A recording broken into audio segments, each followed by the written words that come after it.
فتویٰ نہیں مدد۔ عمر بن حبیرہ نہایت دولت مند اور سخی تھے۔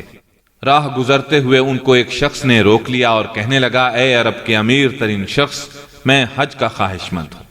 عمر بن حبیرہ نے کہا، پھر مکے کا راستہ پکڑو اور حج کے لیے مکہ پہنچ جاؤ۔ وہ کہنے لگا، مگر میں چلنے سے عاجز ہوں، تھک جاتا ہوں۔ عمر بن حبیرہ نے کہا، کوئی بات نہیں، ایک دن سفر کرو اور دوسرے دن آرام کر لیا کرو تاکہ تھکاوٹ نہ ہو۔ وہ بولا، میرے پاس اتنے پیسے نہیں کہ میں ان سے سواری خرید سکوں یا کرائے پر لے سکوں۔ فرمایا، چونکہ تم محتاج اور فقیر آدمی ہو اس لیے تم سے حج ساقط ہے، حج تو صاحب استطاعت پر فرض ہے۔